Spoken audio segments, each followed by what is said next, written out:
Hi everybody, I'm Jared Pike. This is Shell Point Today for Wednesday, February 26th. On today's show, Larry Brock shows us how he recreated his Eagles Preserve home in the computer program Google Earth. We'll also behold this amazing floral artwork created entirely out of shells by Gosselin, which is now on permanent display at the Bailey Matthews Shell Museum on Sanibel. But first, a reminder for the bookworms in our audience. The library does a remarkable job of keeping the most current books, DVDs, and periodicals in stock. That also means that when it's time to clear the shelves, you are the fortunate benefactor, as you get the opportunity to buy some gently used books at rock-bottom prices. The annual library book sale runs today and tomorrow from 9 a.m. to 4 p.m. in the Resident Activity Center, so don't miss it. We now have a technology warning. There is a computer virus going around called CryptoLocker, which has the potential to destroy or lock away all of the data on your computer. Experts are working on a solution, but right now the best solution is the human one. Don't open emails from people you don't recognize, and delete, delete, delete. Even if it appears to have the name of someone you recognize, it may be counterfeit. You can tell if the message has misspellings or bad grammar, or uses language that your friend would never use, or has purposely ambiguous phrases like, "I have your file, click here." And that's the final tip. Don't ever click on a link or download a file unless you are absolutely certain that the sender is true and the file is legitimate. Now, you can learn more about ways to stop computer viruses at the next Computer Q&A session with Brian Gainey, which is happening this Friday at 1:30 p.m. in the Oak Room at the Woodlands. Now, we turn to a more beautiful use of technology. There is a program out there called Google Earth, a free piece of software anyone can download that will let you fly over satellite photos of any location on Earth. If you happen to fly over Shell Point, you'll see something unique: 3D models of buildings in Eagles Preserve. These buildings are the work of Larry Brock, an Eagles Preserve resident and former engineer who teaches about Google in the Shell Point Computer College. Here, he shows us how anyone can design 3D buildings in Google Earth. My dad was an engineer. I always liked to tinker with things and understand how things worked. The crowning part of my career was the beginning, because I worked on the Apollo program and enjoyed that very much. Actually, I feel fortunate because I was just kind of a working level engineer from beginning to end, and including now. When I was in undergraduate school in the late 50s, computers weren't around except for in labs primarily, but the computers were all mainframe. For the Apollo program that I worked on, the hard drive that we used for the Apollo program would barely fit in this room, and it had about 2 meg of storage. Okay, now I have a little drive under here that's 2 terabytes, which is what, 1 million times, 2 million times bigger. Or you can get a little chip that's about this big, that's 2 gigabytes. So that's the amount of power in storage has changed the most. I was also in the Air Force Reserve and had a job, so I used what was really called the ARPANET then. So it's probably the kind of the original where the internet came from. And I used that to work on a really kind of a kludged up home computer kind of a thing. I guess the first one I got was, I was a Macintosh person at that time, but so I got the first Mac. I think I still have it in the closet there. But it's probably the end of '84. I had a Mac. When we first got it, we did our Christmas letter, and the Mac could do things that the IBM PC couldn't do, which was graphics, pictures. So we have this, and the whole family got involved in drawing pictures, things like that for the Christmas letter. and had a computer at home pretty much ever since then. Google Earth is really a part of what Google sees as their purpose is to make the world's information available. Google Earth is to make geographic information available. So it's really just a big, huge database that's based on the Earth. So you can type right up here an address. It's going to search for that address and it zooms in on it. So it's almost like flying. So it zooms in on an address on Davis Road, which is right outside the Eagles Preserve gate. Here's the island. And they have some pretty good imagery. They keep getting new imagery, so you can see. This, you can see, was before the pavilion was quite finished, but it's getting close to it. And then the woodlands is down here. Google Earth is also a repository for what people volunteer to put in. In other words, Google depends on the public to add content like pictures and things like that. One of the things that has become very popular is modeling buildings. So I started out with my building and then did 2 more, and my ambition is to do the rest of them. I can fly around it, fly kind of between it. There's a couple of other buildings, and you can get right in. See, this is Osprey. Oops, it's almost too close.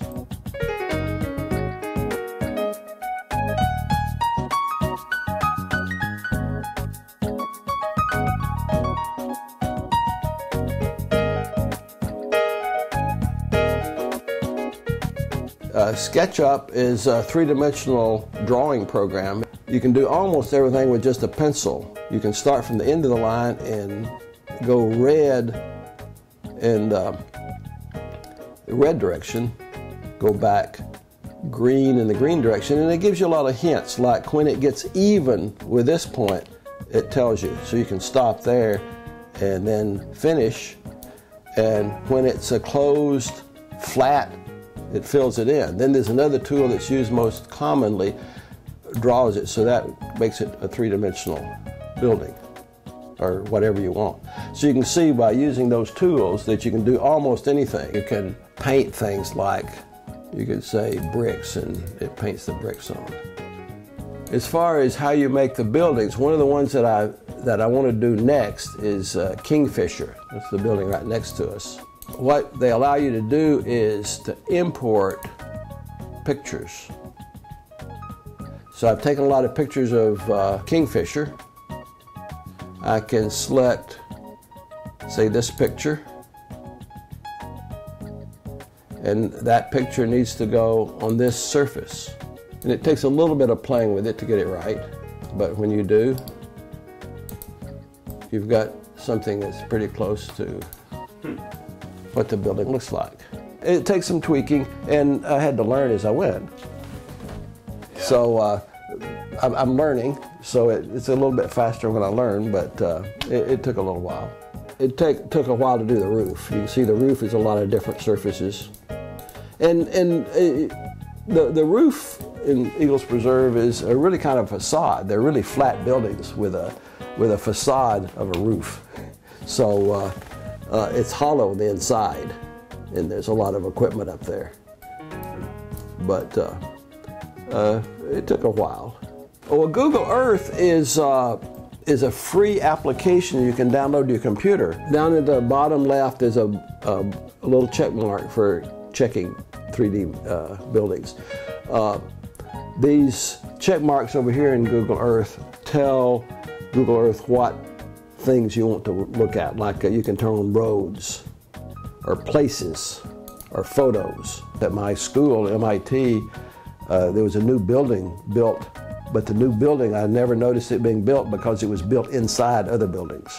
It's the only way you could see it was the Google Earth, and Google Earth had it modeled, or MIT modeled the model to put it in Google Earth. There was this hidden building that I said, oh, there's a new building, so I went over and walked through it. When we first moved in, our impression was that Eagles Preserve looked like a computer rendering already. It looked like Disney World, you know. It was already looked like a computer rendering. So if you're going to do a computer rendering of it, that was easier. It's fun. Yeah. I do it because it's fun. If you want to learn more about Google Earth, Larry is teaching a class about it in the Shell Point Computer College. Google Maps and Google Earth, Level 2, starts next Wednesday, March 5th at 9:45 a.m. in the Computer Teaching Center on the island. Now take note, this is a Level 2 class, so you do need to have some basic computer knowledge to participate. If you're interested, contact your local service desk. Now we focus on another realm of creativity. Seashells are an exquisite part of nature, and every day we see them wash up on our beaches in Southwest Florida. But Gosselin sees them as building blocks to beautiful floral creations like these. He and his wife had been creating shell flower artwork for 25 years, and when his wife passed away, he decided to honor her by donating their largest work to the Bailey Matthews Shell Museum on Sanibel, where it is now on permanent display. I was a florist. I went to floral design school in Boston in the early 60s, and then worked for somebody for 12 years, and then decided if I wanted to make some money, I needed to own my own shop. So I opened a shop in Connecticut, Bloomfield, Connecticut, and the name of it was Flowers by Goz. My first experience to Florida was Sanibel Island. It was just a paradise to us. Terry had seen a blurb in a local newspaper. They were looking for volunteers to make shell items for the annual shell fair. She basically said, "You need to go do this." So I did, and I learned how to make flowers. That was 1988, I think it was, and I've been a volunteer ever since. In 2012, the Shell Fair celebrated their 75th anniversary, and I wanted to be part of that excitement, so I created 4 new pieces for the show, and this was obviously the largest one. It is the largest piece that I've ever done. It measures 3 feet high and 2.5 feet wide. The shells that's most prominent into the piece are the coquina shells, which make up the 7 stems of lilacs that are in the piece. We had a lilac bush up in our home in Connecticut, and I literally took the lilac blossom apart to see how it was put together so I could emulate it. There are 3,500 of the coquina shells in this piece, and it takes 4 of the little shells to make one tiny floret that go into the lilacs, and it takes 125 of these to make one stem. And Terry made every single one of these for me. This I thought was kind of interesting. This is a little orchid, and you see there's several stems in the piece. I have 125 of these orchids in this piece. It takes 5 angel wing shells, pairs of shells, in order to make this one flower. Now these were collected when live shelling was allowed, way back. Obviously you couldn't do that today. To use the hinges from the angel wings is a rare occasion. It wouldn't happen today. A lot of patience. One cute story is when I first started doing this, Terry would often say to me, you know, there's a lot more to life than the S word, shells. So that's all I would talk about when we'd have company or what have you. It took me 200 hours total time from start to finish, and of those 200 hours, 16 of them were used to arrange the piece. Now, if I were in my flower shop arranging this with fresh flowers, I would say 20 minutes flat. But shell flowers don't bend. And if you break one, you have to make another one. It was recognized with 4 top awards. It won, and the one that I'm the most proud of is the People's Choice Award. The visiting public gets to vote on their favorite piece in the show. And that year there were 250 entries in the artistic division, and this piece won that award. Terry and I discussed what we were going to do with the piece. It was sitting in my studio at Shell Point, taking up room on my design bench. So Terry and I talked about the thought of donating it to the Shell Museum. This is the Bailey Matthews Shell Museum, and it's located on Sandcap Road, leading to Captiva on Sanibel. It's basically a museum for the science of shells, and there are other artwork, art pieces, shell art pieces in the museum. We've been open since 1995, and the museum, we see the museum as the continuation of the shelling experience that visitors will have on the beach when they're visiting here.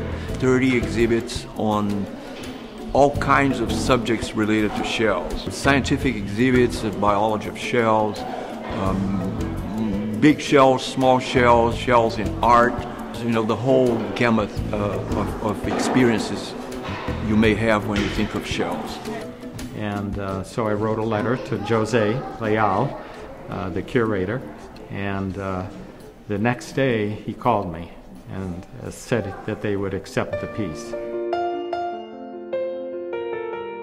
Terry subsequently passed away in late July, and I wanted to move forward with the donation, and I contacted Jose and asked if we could donate it in memory of Terry, which he was very willing to do. So in late November, during their annual open house here at the Shell Museum, they included the unveiling, and it was quite a ceremony. And I must add that at least 50 Shell Point residents attended this ceremony. The base was made right there at Shell Point in the wood shop by Tom Young. We were kayaking together one day, and his wife Roberta was there, and I turned to Tom and I said, well, would you like to build another pedestal? And she turned to me and she said, yes, he needs a project.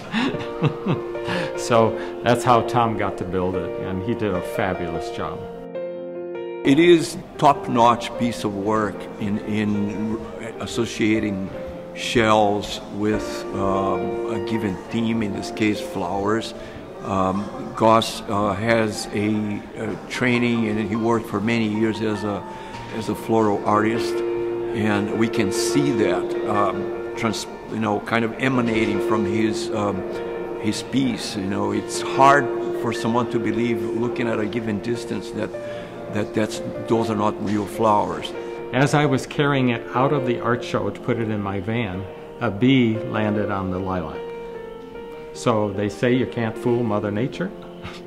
I guess I did. The lilacs, they're made with little purple coquina, which is just one variation of a very variable species. You can walk the beaches here, you see yellow coquinas, brown coquinas, but the artist, in this case Goss, made a point of selecting just that color.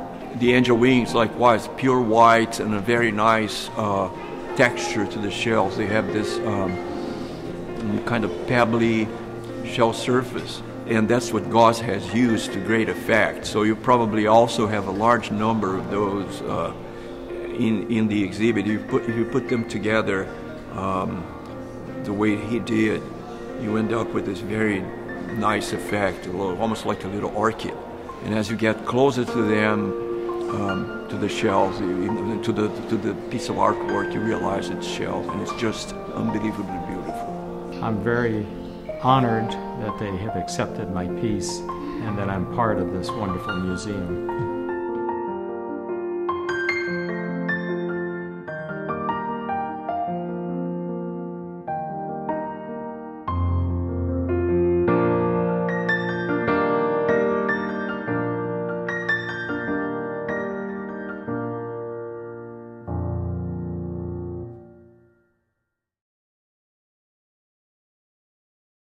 Now, Gaz mentioned the Shell Fair on Sanibel, and next week they'll be having their 77th annual Shell Festival, March 6th, 7th, and 8th.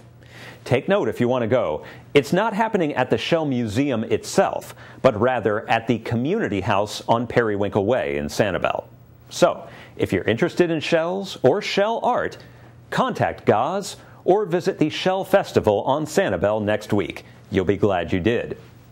Now, let's cover all of Wednesday's happenings from Resort Services, followed by your Academy news, menus, and Village Church connections. Thank you for joining us for the Happenings segment of Shell Point TV. I'm Bev Chandley, and this is Leslie Brand, and we're going to go over our Wednesday activity lineup for you. We're going to start out at 7:45 with the men's Bible study. They'll be in the Osprey room on the island. 8 o'clock, we have the men's match play, doubles tennis. That'll be at the Woodlands tennis courts. You'll find Lily and Company Jewelers at 8:45 in the Resident Activities Center. At 9 o'clock, it's time for the annual library book sale. That'll be in the library lounge from 9 to 4 o'clock. Make sure you get down there. Also at 9 o'clock, we have the Geraci Travel. They'll be there in the Egret room. Also 9 o'clock, we have the Watercolor group with Phil Hilton. That meets down in the tunnel in the art studio. And then at 9:15, it's time for Scrapbooking group. They'll be in the Tarpon room. Then we'll move to 10 o'clock, where the men's match play doubles tennis will be at the Woodlands tennis courts. The Model Yacht Sailing Club will be sailing their boats at 10:15 at the Woodlands Lake.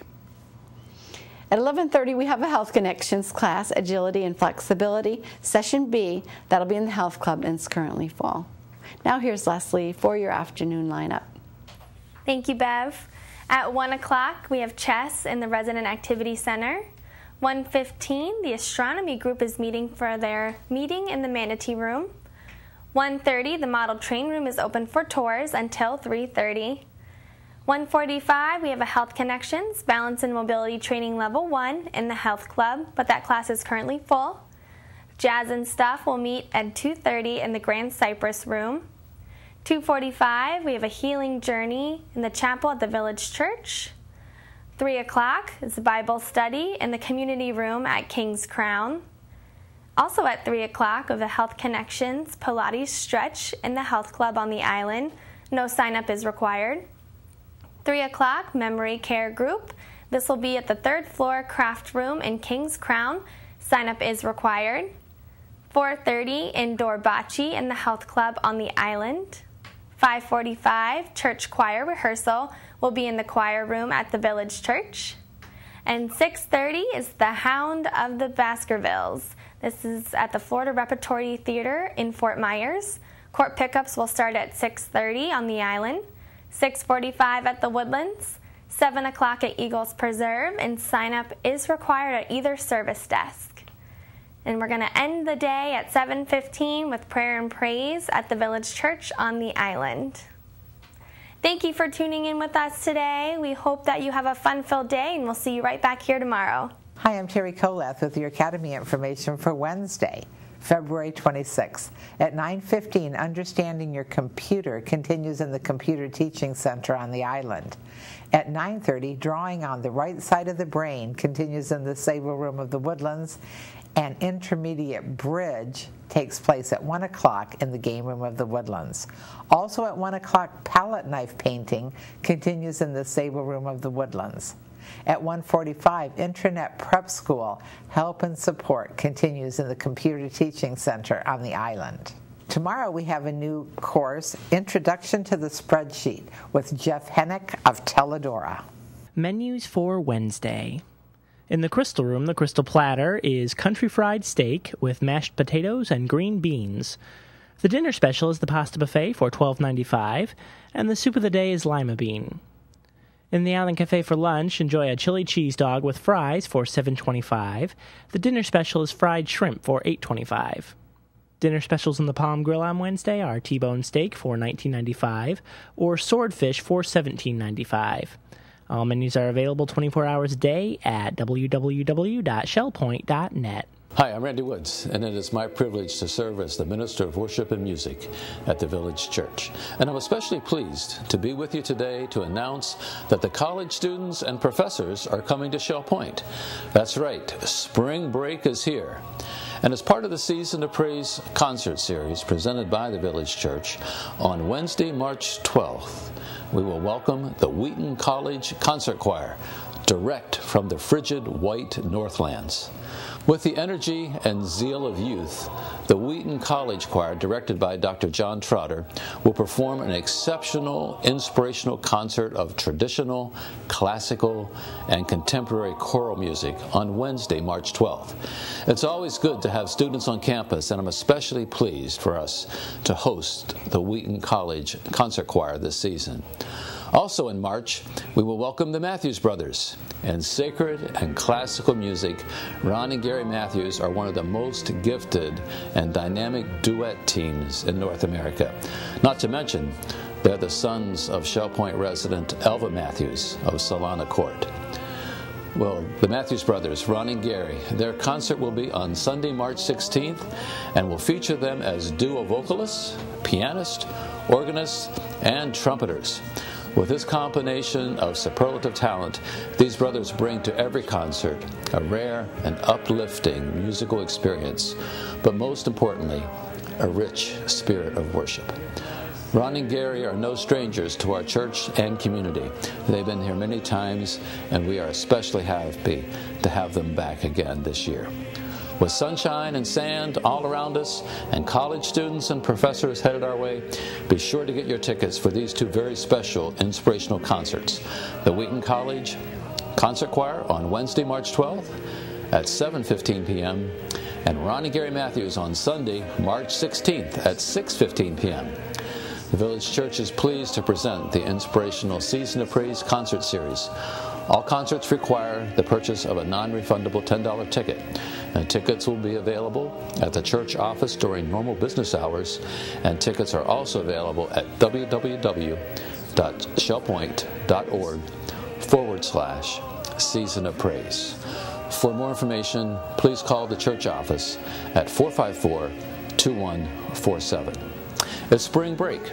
Don't miss out on the energy and zeal of youth as the Village Church welcomes the students and professors to our community as they share their ministry and song in our Season of Praise concert series. We're glad you joined us for today's show. Tune in tomorrow as we preview next week's concert by the Bay Singers from Bonita Bay. We'll also talk to Dr. Bruce Becker, aquatic exercise expert, who will be visiting Shell Point to celebrate the opening of the new LifeQuest Aquatic Center. Until then, this is Shell Point Today for Wednesday, February 26th. I'm Jared Pike, and from all of us here at Shell Point TV, we hope you have a great day, and we'll see you again tomorrow.